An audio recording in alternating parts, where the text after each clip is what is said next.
От кога подкрепяте фондация Искам Бебе? С фондация Искам Бебе работим от около 3 години. Това се случи в рамките на кампанията Повече българчета за България, защото от толкова време решихме да концентрираме нещата и в посока на двойките с репродуктивни проблеми, различните каузи и нещата, които могат в България да се подобрят. Така се запознахме. Иначе с Искам Бебе сме приятели вече. При това много, много добри приятели и страхотни момичета имам сред тях. Дадохте пример на много жени, когато дарихте яйцеклетки. Каква беше причината да го направите? Смятам, че когато човек застава с лицето и позицията си зад нещо, е изключително скверно да го прави само на думи. Когато защитаваш една конкретна кауза, трябва да участваш в нея. Иначе се получава нещо много неприятно, на което понякога сме свидетели. В България журналисти коментират проблем, с който реално не са запознати или пък реално не им пука. Затова защитавам и участвам в тази кауза. И всъщност с Искам Бебе от една година работим много сериозно по каузата за донорството.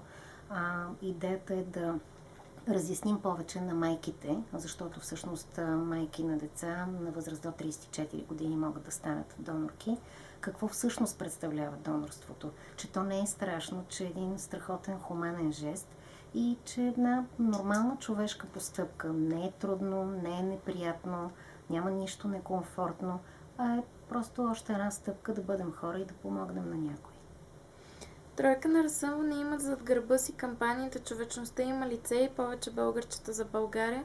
Откъде дойде идеята да помагате на двойки с репродуктивни проблеми? Идеята е логична. Кампанията "Повече българчета за България" правим от 6 години.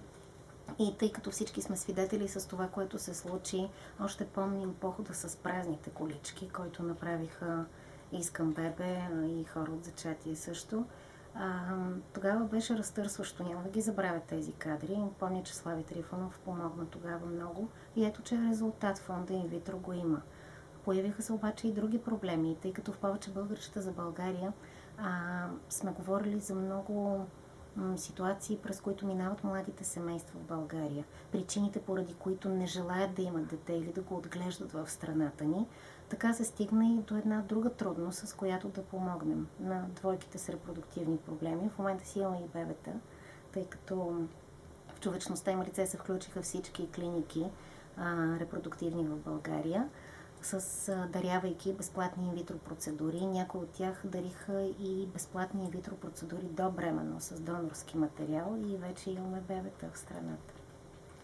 На 4 януари тази година Тройка на разсъмване обсъждаше темата за наместа на църквата върху инвитро процедурите и донорството. Може ли да обобщите в няколко изречения мнението на хората?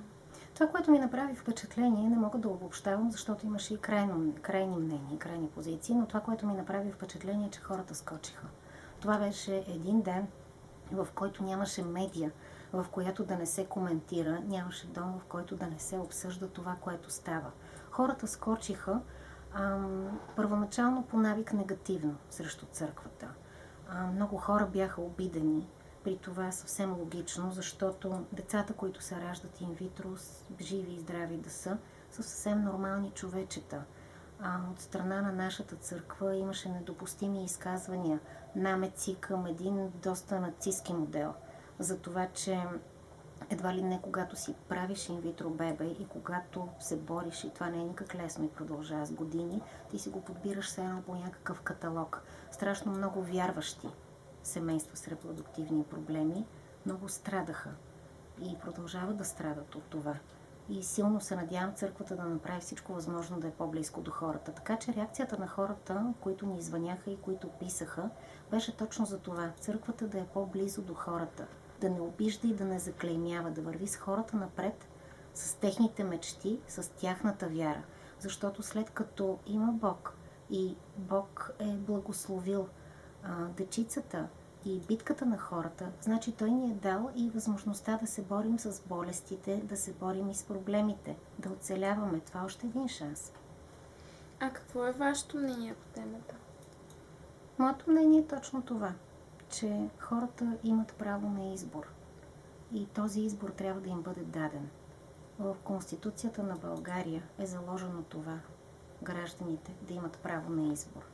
И не е редно църквата да влиза в ролята на институция, толкова важна за хората, която да си позволява да заклеймява нещо. Убедена съм, че е въпрос на време. Голяма част от хората, които служат в тази институция, да се запознаят по-подробно с конкретните проблеми и да разберат, че няма нищо богохулно. А напротив, в името на Бог, на вярата, на надеждата и на любовта, хората правят своя избор и всичко възможно, за да дадат живот. Какво мислите за сурогатното майчинство? Сурогатното майчинство е още една възможност. Още една възможност, която е редно да я има. След като има двойки, които се нуждаят от такава помощ, след като има жени, които са съгласни да износят бебе и да помогнат на някого, това означава, че се нуждаем от закон. Това е най-важното. Този закон да влезе колкото се може по-бързо, той да стане действащ. И не само да стане действащ, а да се научим на толерантност. Говорихме си съвсем наскоро за толерантността и за това колко е важно хората да разберат, че това не е само думичка. Така че нека да поговорим за това, кога в България ще приемем не само закон, който се приема, а кога хората ще приемат някой, който има различен от техния проблем. Това, че не се е случило на мен, не означава, че няма да се случи на теб в следващия ден. Така че ми си искам скоро да има бебета, родени с помощта на сурогатна майка, и много искам дечицата, с които те ще учат, с които ще живеят, с които ще ги среща живота, да ги посрещнат нормално и човешки, да не цитират мама и татко, да не скачаме срещу нещо, преди да сме видяли защо. Планирате ли да продължите с кампаниите в подкрепа на репродуктивните проблеми в бъдеще? Да, разбира се. Не вярвам в журналистическия похват, според който трябва да правиш задължително нещо различно всеки път, за да си интересен. Това за мен е самоцел. То е лишено от смисъл и няма човешка основа. Когато нещата се правят неотклонно, когато вярваш в това, с което си се захванал, се стараеш да го изведеш до край. Не можем да зарежем тази кампания, не можем да спрем да обръщаме внимание на репродуктивната тематика, защото това са реални проблеми, които касаят мъжете и жените в България. И тук става въпрос за човешки живот. Така че с каквото сме се захванали, това и ще продължим да правим и дай Боже нещата да се подобряват.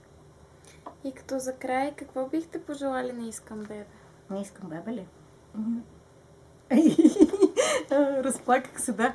Сега тук вече ми стана и смешно, защото винаги като си говоря с момичета, с Радина, с Ваня, с всички, и те казват, време беше да се разплачеш. Как пък сега този път не успя? Те имат едно страхотно послание. Сбъдни мечтата си и предай нататък. И това страшно много ми се иска да им пожелая на всяка една от тях. И на жените, и на мъжете, които подкрепят фондацията. Нека през тази година всеки от вас да сбъдне и своята мечта и да продължи да предава нататък човечност. Благодарим. Моля.